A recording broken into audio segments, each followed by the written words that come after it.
Hello friends, welcome to मुद्रा careers. तो सबसे पहले मैं आपको विश करना चाहता हूं कि very happy and successful new year. इस साल आपको गवर्नमेंट जॉब मिल जाए, यही हमारी तरफ से आपको शुभकामनाएं हैं। तो एक साल की शुरुआत में एक बहुत बड़ा वैकेंसीज का नोटिफिकेशन आ चुका है 14,033 वैकेंसीज के लिए। खास करके ये इंजीनियरिंग बैकग्राउंड वाले स्टूडेंट्स के लिए बहुत अच्छी अपॉर्चुनिटी है इस साल। तो इसके सारे डिटेल्स हम जानने वाले हैं अगले कुछ 10-15 मिनटों में। तो ये वीडियो ज़रूर देखना एंड तक, जहां पर हम आपको एप्लीकेशन प्रोसेस से लेके सिलेबस और सैलरी तक सारा स्ट्रक्चर जो कुछ है इस नोटिफिकेशन का आपको एक सिंपल फॉर्मेट में बताने जा रहे हैं। लेकिन उससे पहले अगर आप पहली बार हमारे चैनल पे हो तो इस वीडियो के नीचे वाले रेड बटन को दबा के सब्सक्राइब करना मत भूलिएगा and don't forget to click this bell icon so that you will get all the updates on time without any cost. So let's come to the actual notification. तो हमारी तरफ से हमने ये नोटिफिकेशन सिंपल करने की कोशिश की है। तो इसमें कौन से अलग पोस्ट है और उसके वैकेंसीज का काउंट कितना है। तो जूनियर इंजीनियर का पोस्ट है जिसमें 13,000 से ज़्यादा वैकेंसीज है। जूनियर इंजीनियर ये आईटी रिलेटेड है जिसके 49 वैकेंसीज है। डिपो मैनेजर सुपरिटेंडेंट इसके डीएमएस इसके 456 वैकेंसीज है। केमिकल एंड मेटालॉजिकल असिस्टेंट के लगभग 494 वैकेंसीज है। तो अभी ये सबका एज लिमिट का क्राइटेरिया और एजुकेशन क्वालिफिकेशन का क्या क्राइटेरिया है वो देख लेते हैं। सो एज लिमिट सबके लिए सेम है 18 to 33 years. So till 33 years के कैंडिडेट इसके लिए अप्लाई कर सकते हैं। तो ये एज आपका 1 जनवरी 2019 को आपका एज 18 पूरा होना जरूरी है और वो 33 से थोड़ा कम होना चाहिए, मतलब एग्जैक्टली 33 या उससे कम होना चाहिए। For OBC candidate there is age relaxation, 3 साल एक्स्ट्रा रिलैक्सेशन है for OBC and for SC ST it's still 38 years. There is a separate age relaxation for physically handicap candidates and ex serviceman. तो वो notification में है, वो भी आप जरूर पढ़ लेना। एजुकेशनल क्वालिफिकेशन की बात करें तो फॉर जूनियर इंजीनियर कोई भी इंजीनियरिंग डिग्री या डिप्लोमा के क्वालिफिकेशन पे बेसिस पे आप इस पोस्ट के लिए अप्लाई कर सकते हो। इसके वैकेंसीज सारे अलग अलग आरआरबीज में है, जैसे मुंबई का आरआरबी हुआ, इलाहाबाद का बोर्ड हुआ, सब में इसके वैकेंसीज है। तो सिविल, मैकेनिकल, इलेक्ट्रिकल ये सारे इंजीनियर्स यहाँ पर अप्लाई कर सकते। जूनियर इंजीनियर आईटी रिलेटेड जो है, इंफॉर्मेशन टेक्नोलॉजी रिलेटेड, तो इसमें बीएससी कंप्यूटर साइंस चलेगा या आईटी चलेगा, बैचलर ऑफ कंप्यूटर एप्लीकेशन चलेगा, या आपका बी या बीटेक कंप्यूटर्स में या फिर इंफॉर्मेशन टेक्नोलॉजी में आईटी में हुआ है, still you can apply for this. Depot material superintendent इसके लिए अगेन एनी डिग्री और any diploma holder of engineering is eligible for this. And chemical और मेटालॉजिकल असिस्टेंट के लिए बीएससी वाले स्टूडेंट्स अप्लाई कर सकते हैं। तो बीएससी में अगर आपके पास फिजिक्स और केमिस्ट्री का कॉम्बिनेशन था और मिनिमम 45% अगर आपको है तो आप इस पोस्ट के लिए अप्लाई कर सकते हो। One more thing to note down, इसमें ये बात मैं क्लियर कर रहा हूँ कि आपका जो ग्रेजुएशन या आपका डिप्लोमा कंप्लीट हुआ होना ज़रूरी है। अगर कोई अभी लास्ट ईयर में अपीयर कर रहा है so those students can not apply for this post or in this notification. May be next time जब भी आएगा तभी आप अप्लाई कर सकते हो। Let's see the application details. तो अप्लाई करते समय आपको कुछ बातें रेडी रखनी है। तो पासपोर्ट फोटोग्राफ का स्कैन आपको रेडी रखना है। ये प्रिफर्ड साइज है, फाइल का साइज 20 to 50 KB में होना चाहिए।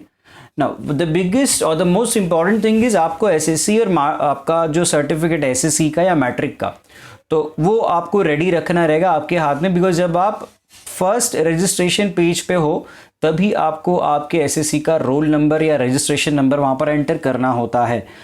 तो फॉर दैट आपके हाथ में एसएससी का मार्कशीट होना ज़रूरी है। और अदरवाइज और एक बात, ये एप्लीकेशन या प्रोसेस एक ही बार करना होता है। अगर आपने पहले पेज पे ही गलती कर दी तो बाद में इश्यूज हो सकते हैं। सिग्नेचर्स कैन भी अपलोड करना है जिसकी साइज़ है 10 to 40 KB। और कास्ट सर्टिफिकेट सिर्फ एससी और एसटी कैंडिडेट्स के लिए ही रखा है, सिर्फ उन्हें कास्ट सर्टिफिकेट भी अपलोड करना है while applying for the vacancies. OBC के लिए कास्ट सर्टिफिकेट का डॉक्यूमेंट वेरिफिकेशन बाद में होगा, बट एससी एसटी कैटेगरी की बात करें तो आपको अपना कास्ट सर्टिफिकेट रेडी रखना होगा और आपके एप्लीकेशन करते समय उसको अपलोड करना है। सो मेनली सबके लिए फोटोग्राफ और सिग्नेचर का स्कैन रेडी रखना ज़रूरी है। एससी एसटी कैंडिडेट के लिए एक्स्ट्रा डॉक्यूमेंट है जो आपका कास्ट सर्टिफिकेट रहेगा। बाकी तो आपको डिटेल्स एंटर करने, वहाँ पर फॉर्म में फिलअप करने, कुछ अपलोड नहीं करने। अपलोड वाले डॉक्यूमेंट्स ये आपके सामने है। नेक्स्ट एप्लीकेशन डिटेल्स देख लेते हैं। सो वेबसाइट आप indianrailways.gov.in पे जा सकते हो, या फिर आप आरआरबी मुंबई या मुंबई टेरिटरी में हो तो आप rrbmumbai.gov.in पे जाके भी आप फॉर्म फिलअप कर सकते हो। It's clearly mention in the notification, एक कैंडिडेट सिर्फ एक ही आरआरबी के अंडर अप्लाई कर सकता है, ठीक है। तो आप एक साथ और एक ही समय पे आप आरआरबी मुंबई और आरआरबी इलाहाबाद या आरआरबी चेन्नई के लिए अप्लाई नहीं कर सकते हो। अब this is very much clear to everyone. So this is the website, तो आप मुंबई की वेबसाइट पे जाके भी आपको वहाँ पर नोटिफिकेशन एप्लीकेशन का लिंक मिल जाएगा। एप्लीकेशन का मोड सिर्फ ऑनलाइन है, पेमेंट का मोड ऑनलाइन है नेट बैंकिंग के थ्रू, या फिर ऑफलाइन भी कर सकते हो एसबीआई के चालान के थ्रू। लेकिन मेरा पर्सनल सजेशन या रिकमेंडेशन ये रहेगा कि एसबीआई चालान के ऑफलाइन प्रोसेस के झंझट में मत पड़ो। अगर आपके पास डेबिट कार्ड या क्रेडिट कार्ड या नेट बैंकिंग है तो दैट विल वर्क फास्टर। ये स्टेट बैंक में जाके लाइन लगा के उतना टाइम वेस्ट करने से अच्छा है कि आप सीधा ऑनलाइन ही पेमेंट कर दो, बिकॉज फॉर्म तो ऑनलाइन भरना है, तो पेमेंट क्यों ना ऑनलाइन करें। नेक्स्ट डिटेल नोटिफिकेशन हम शेयर करने वाले हैं। एप्लीकेशन लिंक 2 जनवरी से अवेलेबल हो जाएगा। एप्लीकेशन फीस जो है, तो इस बार रेलवेज ने एक चेंज किया है। एप्लीकेशन फीस उन्होंने 500 रुपीज़ रखा है। तो लास्ट टाइम तक वो सिर्फ 100 रुपीज़ रहता था, लेकिन यहाँ पर उन्होंने एक एक्स्ट्रा कंडीशन मेंशन की है कि ये 500 में से 400 रुपया आपको रिफंड मिलेगा जब आप फर्स्ट स्टेज का एग्ज़ाम दोगे तब। तो फर्स्ट स्टेज का एग्ज़ाम भी अगर आप दे रहे हो, वो क्लियर होना ना होना आगे की बात, लेकिन आपने फेज़ 1 का एग्ज़ाम दिया तो उसके बाद में रिफंड मिलेगा। बिकॉज पहले क्या होता था, it has happen many times कि 100 रुपीज़ का एप्लीकेशन फ़ीस होता है, तो बहुत सारे लाखों लोग अप्लाई करते हैं, लेकिन एग्ज़ाम में भी एब्सेंट भी उतने ही लोग रहते हैं। तो इट्स अननेसेसरी अ बर्डन। एक सिस्टम पूरा आपको लैब सेट करने से लेके सारे एग्जामिनेशन सेंटर तक वो कॉस्ट अननेसेसरी बढ़ जाता है। सो फॉर दैट उन्होंने एक नया आइडिया निकाला है कि 500 का एप्लीकेशन फ़ीस रखा है, लेकिन 400 रुपये आपको रिफंड भी मिलेगा आप जब फर्स्ट फेज़ का एग्ज़ाम दोगे तब। और इसके लिए आपको फॉर्म भरते समय आपके बैंक के डिटेल्स भी एंटर करने पड़ेंगे, ठीक है। And for SC/ST candidate 250 rupees का एप्लीकेशन फ़ीस है, और ये उनको पूरा अमाउंट रिटर्न मिलेगा, एंटायर 250 फिजिकली हैंडीकैप के लिए भी है और एक्स सर्विसमैन के लिए। तो ये एंटायर 250 रिटर्न मिलेगा आप जब फेज़ 1 के एग्ज़ाम के लिए अपेयर करोगे उसके बाद में, ठीक है।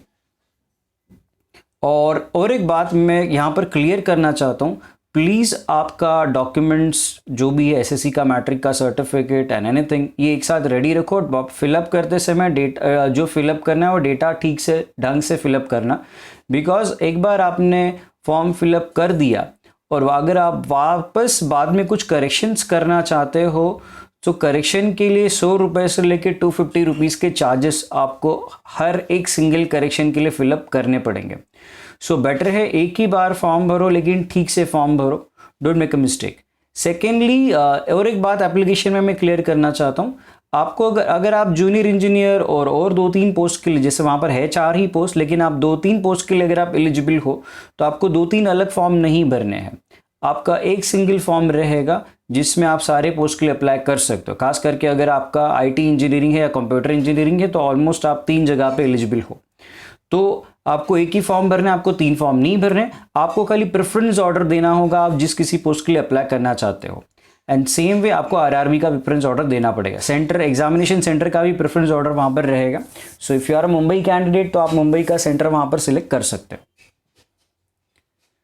Let's come to the next important dates क्या देख लेते हैं। एप्लीकेशन स्टार्ट होने वाला है 2 जनवरी से, last date of application is 31 January and phase 1 का एग्जामिनेशन अप्रैल या मई के आसपास आपका पहला एग्ज़ाम होगा फेज़ 1 का। फेज़ 2 के एग्ज़ाम के बारे में कोई डेट यहाँ पर मेंशन नहीं है, तो एज एंड व्हेन फेज़ 1 का एग्ज़ाम कंप्लीट होकर उसका जब भी रिजल्ट आएगा फर्दर शॉर्टलिस्टिंग के लिए, तो उसके मेरिट लिस्ट के बाद जो कैंडिडेट शॉर्टलिस्ट होने वाले हैं उनको ऑब्वियसली वो नोटिफिकेशन या ईमेल या मैसेज से वो आपको रिप्लाई दे देंगे।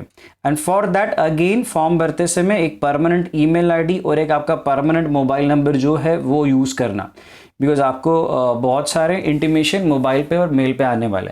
सेकेंडली फॉर्म भरते समय आपका एक रजिस्ट्रेशन नंबर जनरेट होता है, तो वो प्लीज़ नोट डाउन करो। बिकॉज IBPS के जैसे ही आपको मेल पे या मैसेज पे नहीं आता है, आपको registration number manually note down करना पड़ेगा। और अगर आप वो भूल गए तो देर इज़ नो चॉइस, वहाँ पर कोई ऑप्शन नहीं है जहाँ पे आप आपका पुराना रजिस्ट्रेशन नंबर वापस कस्टमर केयर से या कैंडिडेट ग्रीवेंसेस को मेल डाल के आपको वापस नहीं मिल सकता। It's clearly mention in the notification. So please आपका रजिस्ट्रेशन नंबर नोट करना है जब भी आप पहले पेज पे आपका ईमेल और आपके सारे मैट्रिक का डिटेल्स डालने के बाद आप जब फर्स्ट पेज भरोगे तो registration number must be noted.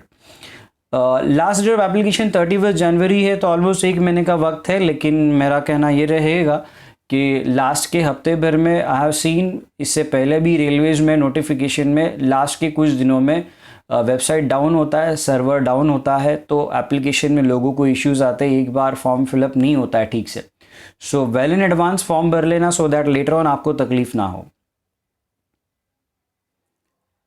Selection process क्या है वो देख लेते। तो फेज़ 1 का एग्ज़ाम जो है, तो ये एग्ज़ाम नॉर्मली मैंने देखा ये एग्ज़ाम उतना डिफ़िकल्ट नहीं होता है, बट येस कट ऑफ में आपको एक कंपटीशन टफ रहेगा। तो मैथमेटिक्स टोटल 4 सब्जेक्ट्स है यहाँ पर। अभी ये एग्ज़ाम सेक्शन वाइज नहीं होता, ये मैं क्लियर कर रहा हूँ। जैसे बैंकिंग के या RBI के एग्ज़ाम सेक्शन वाइज रहते, तो मतलब एक सेक्शन मैथ्स का तो पूरे 30 क्वेश्चन मैथ्स के रहते हैं। तो रेलवेज़ के एग्ज़ाम में मैंने देखा है कि क्वेश्चंस रैंडमली डिस्ट्रीब्यूटेड होते हैं, तो बीच में ही 2-4 मैथ्स मिल सकता है, बीच में ही 2 क्वेश्चन जनरल साइंस के आ सकते हैं, बीच में एक आध क्वेश्चन रीजनिंग का आ सकता है। तो there is no fix sectional format, ये मिक्स क्वेश्चंस रहेंगे, लगभग 100 क्वेश्चंस मिक्सचर रहेगा। और ये टेंटेटिव नंबर ऑफ क्वेश्चंस है, तो ज़रूरी नहीं है कि मैथ्स के 30 क्वेश्चन ही मिले, मैथ्स के 2-4 क्वेश्चन कम या ज़्यादा भी हो सकते हैं। But tentatively this is the weightage और this has been the distribution for railway exams. Total duration 90 minutes का है, नेगेटिव मार्किंग भी है। For correct answer there is 1 mark, but for wrong answer there is a 1/3 negative marking. So this is about the phase 1। तो phase 1 अगर आप clear कर रहे हो तो अप्रोक्सीमेटली नेक्स्ट राउंड में जितने वैकेंसीज है उसके लगभग 15 गुना लोगों को कॉल किया जाएगा नेक्स्ट राउंड के लिए, उनको इंटीमेशन भेजा जाएगा मेल और मैसेज के जरिए, और या फिर आप खुद भी वेबसाइट एक्सेस करके वो देख सकते हो। तो फॉर एग्जांपल अगर अभी 14,000 वैकेंसीज है तो लगभग आप बोल सकते हो 2 लाख से ज़्यादा लोग शॉर्टलिस्ट होंगे नेक्स्ट राउंड में, ठीक है, फॉर द फेज 2। और अगर मैं RRB मुंबई की बात करूं तो सबसे ज़्यादा वैकेंसीज RRB मुंबई और RRB इलाहाबाद में है। तो RRB मुंबई में लगभग 1500 वैकेंसीज है, तो आप बोल सकते हो उसका 15 गुना आप कैलकुलेट करके निकाल सकते हो। दैट विल बी अराउंड, जो भी आपको नंबर मिल जाएगा यू कैन कैलकुलेट दैट। तो ये कंप्यूटर बेस्ड टेस्ट जो है ये फेज 2 का रहेगा। इसमें सिलेबस थोड़ा सा ज़्यादा है, डिफ़िकल्टी लेवल स्लाइटली बढ़ेगा, और क्या कुछ सेक्शंस है आपके सामने यहाँ पर मौजूद है। जो मैंने अब तक देखा ये सारे एग्ज़ाम्स में, जो आपका टेक्निकल एबिलिटीज़ का जो आपका सब्जेक्ट रहेगा, जैसे सिविल इंजीनियर वालों के लिए ये सिविल का रहेगा, मैकेनिकल वालों के लिए मैकेनिकल का सेक्शन रहेगा। आई हैव सीन ये 100 मार्क्स का टेक्निकल एबिलिटीज़ का सेक्शन ही आपको ज़्यादा डिफ़िकल्ट मिलेगा। पहले 4 सेक्शन में आई डोंट सी, वो एक नॉर्मल डिफ़िकल्टी लेवल होता है, टेक्निकल एबिलिटीज़ में ही सबसे ज़्यादा आपका स्कोर ख़राब होने के चांसेस हैं। तो paper practice will be very important, तो उसकी बात मैं लास्ट में करने वाला हूँ। This is your phase 2। Phase 2 के बाद में मेरिट लिस्ट बनेगा, शॉर्टलिस्टेड कैंडिडेट्स का एक लिस्ट बनेगा, और उनको लास्ट फाइनल डॉक्यूमेंट वेरिफिकेशन के राउंड के लिए बुलाया जाएगा, ठीक है। तो आफ्टर दिस सैलरी पैसा कितना मिलेगा, तो लगभग 35,400 का मंथली सैलरी आपको मिल सकता है if you get shortlisted further. सिर्फ एक बात मैं कहना चाहता हूँ कि ये प्रोसेस ना लंबा होता है, मतलब फेज़ 1 अगर अप्रैल मई में है तो phase 2 again there is election scheduled in April में। तो मुझे थोड़ा डाउट लग रहा है कि एग्ज़ाम के डेट्स शायद पोस्टपोन हो सकते हैं, it has happen in the past. और आपका फेज़ 2 भी पोस्टपोन होकर, मतलब आपका फाइनल शॉर्टलिस्टिंग होकर अगर आपको जॉब लगने वाला भी तो भी लगभग 1 साल उसमें चला जाएगा, ठीक है। So just make it clear, आपको 1 साल तक का वेट करने के लिए रेडी रखना पड़ेगा अगर आप नेक्स्ट राउंड में शॉर्टलिस्ट हो भी रहे हो तभी। सिलेबस, तो फिलहाल मैंने सिर्फ फेज़ 1 का सिलेबस यहाँ पर मेंशन किया है। This is the syllabus for mathematics. तो जो इनिशियल टॉपिक्स यहाँ पर जो आपको नज़र आ रहा है, जैसे percentage, profit loss, interest ratio, proportions तक, तो मैं कहूँगा ये टॉपिक्स अच्छे से कर लेना, ये मोस्ट कॉमन और फ्रीक्वेंट टॉपिक्स है, कोई भी एग्जाम देने जाओ, वेदर इट्स रेलवेज एग्जाम और इंश्योरेंस और banking exam, for all the exam these are some common and important frequent topics. This is your reasoning section. तो रीजनिंग में नंबर सीरीज है, अल्फाबेटिकल सीरीज है, कोडिंग डिकोडिंग रखा है, mathematics operation है, blood relations है। तो अगेन सम कॉमन टॉपिक्स, बहुत सारे टॉपिक्स बैंकिंग एग्जाम में इसमें कॉमन है। तो अगर आप पहले से ही बैंक एग्जाम्स के लिए प्रिपेयर कर रहे हो तो आपको शायद जीरो से स्टार्ट नहीं करना है। जनरल अवेयरनेस, तो ये करंट अफेयर्स और ये वास्ट है, मतलब हिस्ट्री, ज्योग्राफी या करंट अफेयर्स, इसमें से कुछ भी कोई भी क्वेश्चन रैंडमली आ सकता है। So in future actually we are planning to upload some questions for general awareness. तो आपको एक आइडिया आ जाएगा कि इससे पहले पास्ट में आरआरबी के एग्जाम्स में किस टाइप के क्वेश्चंस पूछे गए हैं। जनरल साइंस, तो general science it's not that difficult.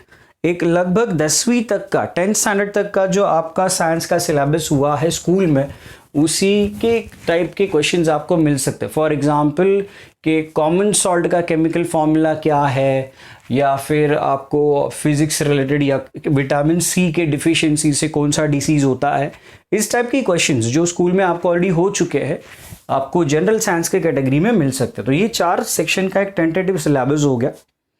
अगर आप अच्छा स्टडी मटेरियल ढूंढ रहे हो तो we are sharing a link of online test practice package of Mudra careers with you. तो आप वहाँ पर जाके आप देख सकते हो। एंड इसी के साथ आने वाले दिनों में हम और भी कुछ वीडियोस अपलोड करने वाले हैं, एप्लीकेशन प्रोसेस से लेके आपका सिलेबस एग्ज़ाम प्रिपरेशन तक। सो अगर आपको ये वीडियो पसंद आया तो इसको लाइक करना और आपके दोस्तों के साथ शेयर करना मत भूलिएगा। Thanks for watching, will meet again with some more updates. तब तक के लिए बाय बाय। आपके अगर कुछ डाउट्स है तो आप हमें कमेंट में ज़रूर पूछ सकते हो। Bye bye.